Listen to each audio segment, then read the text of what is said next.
Amém? Então, vem e descansa em Deus. Aí está o convite para descansarmos no Senhor nosso Deus. E a gente, semana passada, não estava aqui, estava viajando e vi pelo celular, acompanhei o culto, adorei o Senhor juntamente com os irmãos e vi o irmão Jorge dirigindo aqui o culto de oração.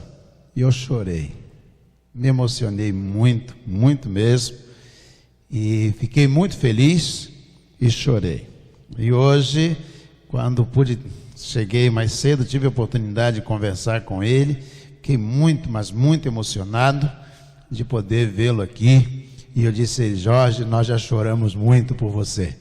A igreja chorou, orou e implorou a Deus para poder viver esse momento dele estar aqui dirigindo, abençoando as nossas vidas e perguntando a gente: feliz? Muito, muito feliz, para a honra e glória de Jesus, o nosso Senhor. Quem está feliz, diga amém. Amém, amém. Muito bom adorar ao Senhor. Ver Roberto e Deiva, bom, que Deus abençoe vocês, né? Fernando e Daura, que Deus abençoe Marcela e Tati, de Deus abençoe aí Andréia, filha, né? Abençoada. Eu senti falta do domingo, vivo só André sozinho aqui, senti sua falta. Bom ver vocês aqui, todos vocês aqui adorando ao Senhor, bendizendo o nosso Pai Celestial. E é bom ver vocês aqui no templo, juntos adorarmos ao Senhor. É bom saber que você está em casa. Eu agora uso o celular ali durante o culto, respondo, os irmãos fazem saudações, eu respondo, os irmãos pedem oração, e a gente vai durante o culto acompanhando também pela transmissão, a transmissão ao vivo do culto da nossa igreja, e a gente está aí mais num momento interativo, que em pleno culto hoje todo mundo pode e deve usar o celular, porque o culto é transmitido e você pode interagir com outros irmãos e do nosso estado, de outros estados e até de outros países, não é isso? No dia que o Paulo César estava aqui, havia uma irmã da Inglaterra participando, e maravilhada, outra de Portugal participando, e disse: que bênção a tecnologia, a gente aqui pode participar do culto e adorar ao Senhor. Então eu louvo a Deus, viu, Jorge, por te ver, por essa tecnologia que está à disposição da igreja, e adorar ao Senhor e ver você de volta para a honra e glória de Jesus. Amém? Vamos abrir a Bíblia, a palavra de Deus, no livro de Jó. Livro de Jó. Alguns estudiosos acreditam que este foi o primeiro livro de todos os 66 da Bíblia Sagrada, foi o primeiro a ser escrito. Se algum dia você quiser saber por que, me procura e eu vou te explicar em outra oportunidade. Mas foi escrito antes do livro de Gênesis. Há uma corrente que acredita que sim. Mas está lá no meio, Gênesis está lá no início. Os livros não estão pela data que foram escritos. Você pega, por exemplo, a carta aos Romanos, que foi escrita ali já no final de 64, ou no máximo em 66, ela está antes de Gálatas, que foi escrita em 48. Por exemplo, final de 48, foi escrito no início de 49. Há alguns estudiosos que acreditam no ano 51, mas seria praticamente impossível. Então elas não estão na ordem cronológica, na ordem, os livros na ordem que foram escritos, mas sim numa canonização por temas e pela sequência que provavelmente nós precisaríamos entender. Assim eles foram canonizados, foram colocados no cânon para a gente entender. Mas isso é para outro dia. Vamos ao livro de Jó. Jó, no capítulo 1, diz assim: havia um homem na terra de Uz, cujo nome era Jó, homem íntegro e reto, temente a Deus e que se desviava do mal. Amém? Não, então eu vou ler de novo. Se amém não me convenceu não. Havia um homem na terra de Uz, cujo nome era Jó, homem íntegro e reto, temente a Deus e que se desviava do mal. Amém? Vamos orar ao Senhor.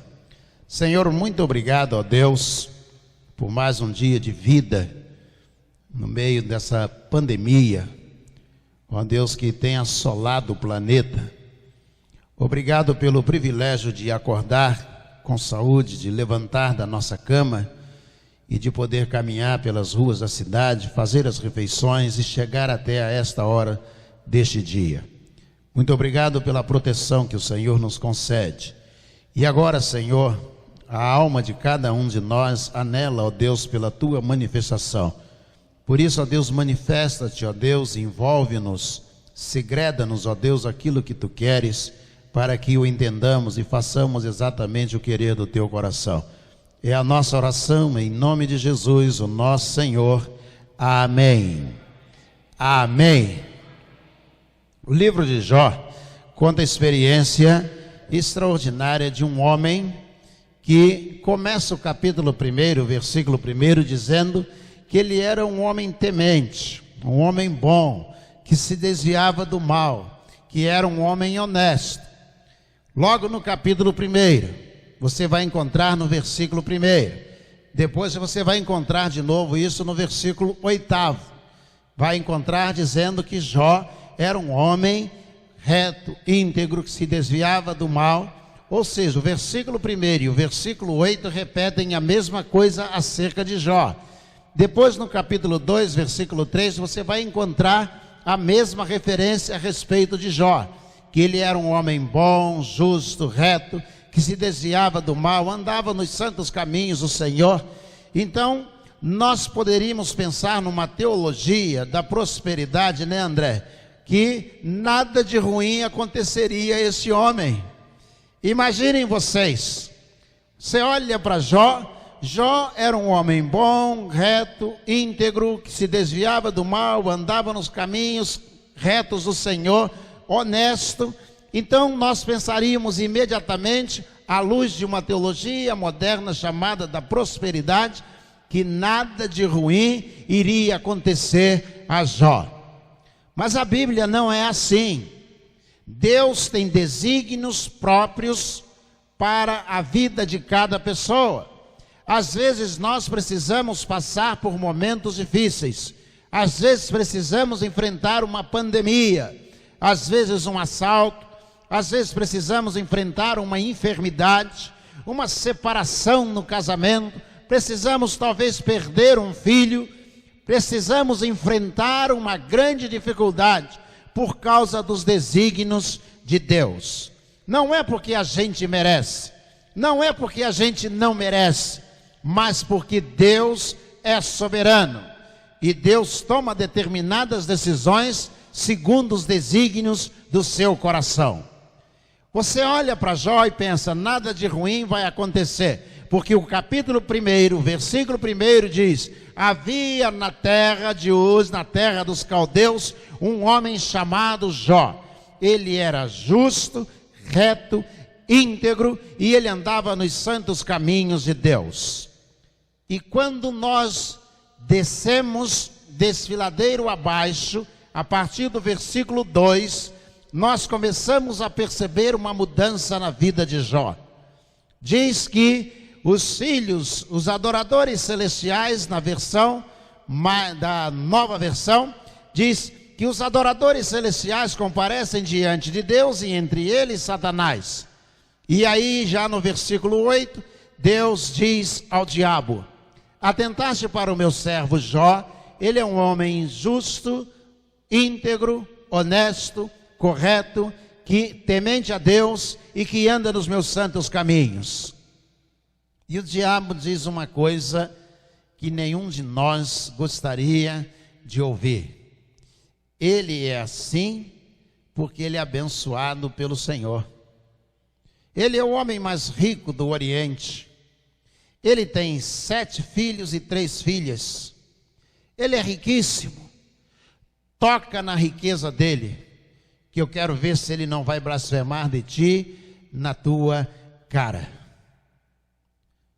Já imaginou? Se toca na riqueza dele, que eu quero ver se ele não vai blasfemar. E aí, Deus diz para mim das coisas que Deus diz no Velho Testamento, esta é uma das mais lindas. Deus disse, pode tirar tudo que ele tem.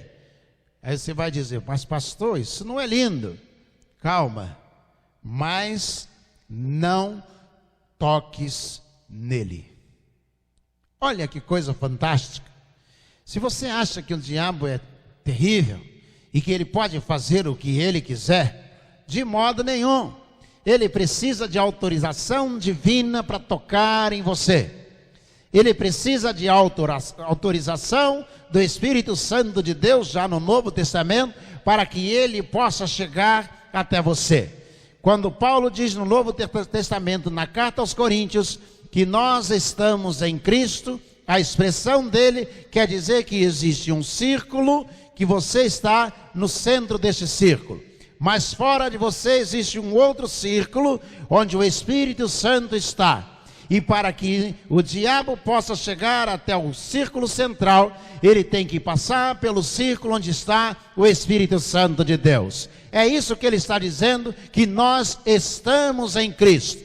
As cartas paulinas vão evidenciar que nós, quando entregamos a vida a Jesus, nós entramos para viver em Cristo. Cristo está ao nosso redor e o diabo não tem mais domínio sobre nós. Deus disse, você pode tirar a riqueza dele, eu autorizo, mas não toques nele. Sabe o que Deus está dizendo? Não será do jeito que você quer, não será do jeito que você planejar, não será conforme o desejo do seu coração, será do jeito que eu disser, porque quem é o Senhor sou eu. Quando você passa por uma tribulação, é preciso que primeiro você pare e analise, isto vem de Deus. É o Senhor quem está permitindo, é Deus quem está deixando. Eu estou sendo provado para a glória de Deus. E aí nós percebemos que Jó começa a perder todo o seu patrimônio. Os inimigos caem, dão em cima de seus funcionários, seus servidores, e eles levam a riqueza de Jó, que os bois, os jumentos, as cabras são levados. E então diz que a represa se rompe e toda a sua plantação é inundada. Jó vai perdendo tudo que ele possui. Seus filhos e suas filhas estão reunidos num banquete. E o vento vem e bate nas paredes da casa. E o telhado desaba e os filhos de Jó morrem. O mensageiro vem correndo.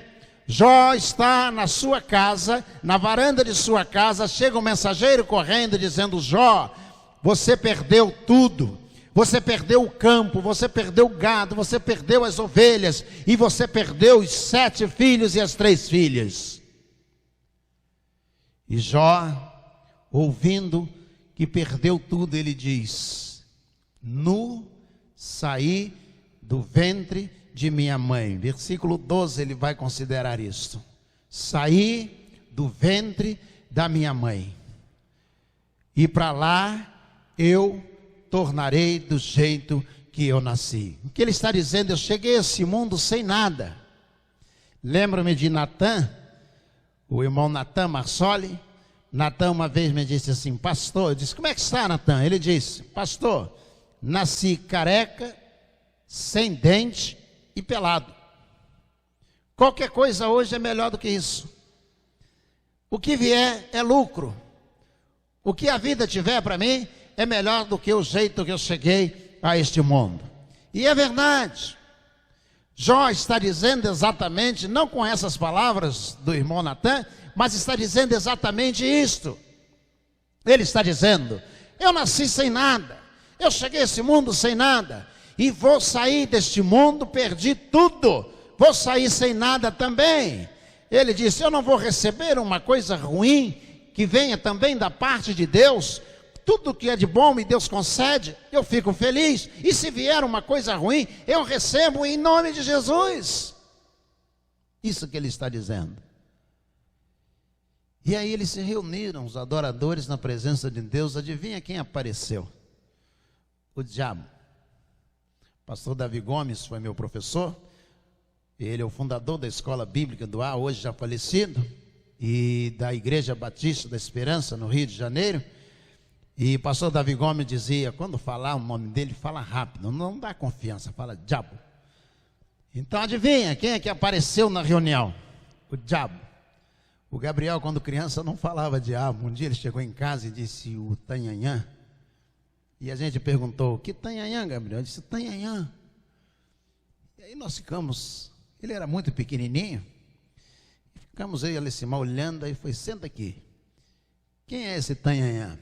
Aquele que mora lá embaixo. Então eu percebi quem era o Tanhanhã. O diabo apareceu, e aí Deus disse para ele, atentaste para o meu servo Jó, homem bom, justo, santo, honesto, íntegro, temente a Deus e que anda nos meus santos caminhos. E o diabo disse, é porque ele tem saúde. Toca na saúde dele, que eu quero ver se ele não blasfema de ti na tua cara. Irmãos, a riqueza é muito importante, aquilo que a gente consegue conquistar na vida é muito importante, mas nada se compara à saúde. Eu estava reunido com um grupo da igreja uma vez, estávamos na praia, e eles estavam conversando entre si, e eu estava ouvindo a conversa, e era início do ano, havia sido feito um sorteio de uma mega sena milionária, 200 e tantos milhões, e eles estavam falando o que fariam com o dinheiro. E um deles disse, se eu fosse muito rico, e eu disse assim, vai ver que você é rico e não sabe. E aí ele me olhou e disse, eu? O senhor não sabe a minha conta, como é que está? E eu disse, se alguém te oferecesse 5 milhões nos seus olhos, você venderia? E aí ele fez uma pausa, olhou para mim e disse, claro que não. E se alguém te oferecesse mais 5 milhões nos seus pulmões, você venderia, daria a ele os pulmões? E ele disse, claro que não. E eu disse, e os seus rins, mais 5 milhões? Não. E quando nós chegamos a uns 25 milhões, eu disse, nós já temos aqui 25 milhões. E aí ele me olhou e disse, nós somos muito ingratos, né? Falei, nós não, você. E aí ele falou, é verdade, a gente não para pensar. Então o diabo disse assim, toca no que ele tem de mais caro, a saúde dele. Veio uma moléstia sobre Jó, uma enfermidade que cobriu todo o corpo de Jó, provavelmente uma lepra, cobriu o corpo de Jó, e diz a Bíblia que Jó ficou pele e osso, e ele raspava a sua pele com cacos de telha. Jó, numa grande dificuldade, e o diabo pensou, agora ele vai blasfemar, agora ele vai esmorecer. E quando Jó estava no pior momento, a enfermidade tomando conta do corpo, pele e osso, raspando o corpo, a pele com cacos de telha, a mulher de Jó, a única praga que sobrou para Jó, se aproximou dele e disse, Jó, excomungue esse Deus de uma vez e morre. Você ainda continua fiel a esse Deus? Excomunga esse Deus e morre. E Jó disse, como uma louca falas tu, mulher. Como uma louca você está falando, se não me engano no versículo 13, como uma louca falas tu, mulher. 2:10, ele disse, você é insensata, você é louca. Foi o Senhor quem me deu tudo, foi o Senhor quem tirou tudo. Diz que bendito seja o nome do Senhor, que Deus seja glorificado, que o Senhor seja exaltado. E nisto, Jó também não pecou. Por que eu estou tocando neste assunto, nesse tema? Tem muito a ver com você, Jorge. Nós oramos muito, esperando a sua restauração. Nós oramos muito, porque você esteve comprometido àquilo que você tem, que é mais caro. Que com a saúde você pode fazer tudo, e todos nós, o que temos de mais caro é a nossa saúde. Então devemos, assim como temos feito pelo Jorge e por outros irmãos, devemos lembrar de que Deus tem nos dado, em meio a essa pandemia, em meio a essa adversidade, em meio a essa situação controversa, Deus tem nos dado o que existe de mais precioso. Que sejamos como Jó, que consigamos entender. Você vai viajar pelo livro de Jó, amigos vão dizer que, como é que pode acontecer isso com Jó? Jó provavelmente pecou. E ele vai dizer, não, de jeito nenhum. E os amigos vão insistir com ele, você fez alguma coisa errada? Ele diz, não. E Deus vai insistir dizendo, homem bom, justo, santo, reto, que anda nos meus santos caminhos. E ao final do livro você vai ver que Deus restituiu a Jó tudo o que ele possuía. Quantas vezes mais? Alguém lembra? 4 e algumas 7 vezes, mas pelo menos 4 vezes de tudo que ele possuía. Você já imaginou? Deus deixar aquele que o livro começa dizendo, homem bom, justo, reto, temente a Deus e que anda nos meus santos caminhos.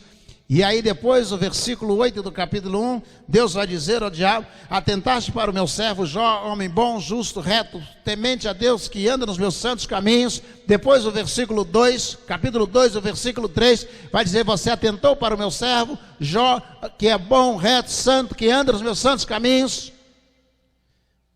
E ele passou por tudo isto, porque Deus tinha um propósito na vida dele. Porque Deus tinha um propósito. E quando a gente enfrentar alguma dificuldade, que a gente lembre da carta de Paulo aos Coríntios.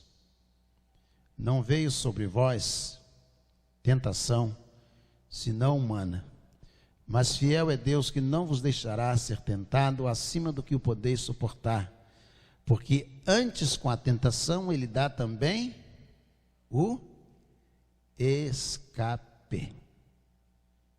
Ele dá também o escape. Então Deus não deixa você sozinho. Mesmo no meio da tentação, Deus está segurando a sua mão.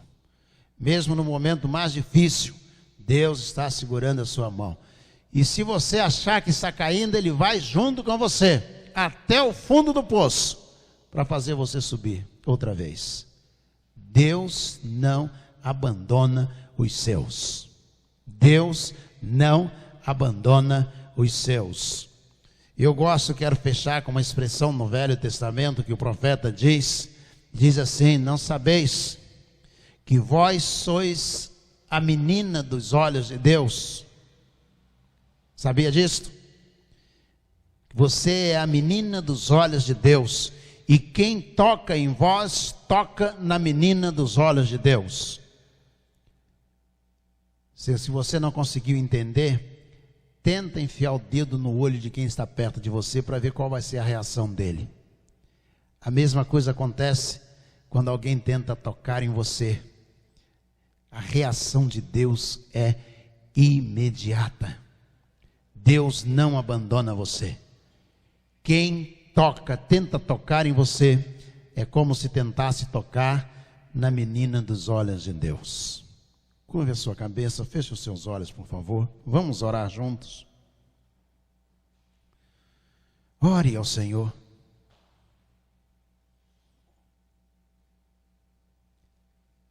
Quando no ápice da tentação, os amigos insistiram tanto com Jó. empurravam Jó cada vez mais para o fundo do poço.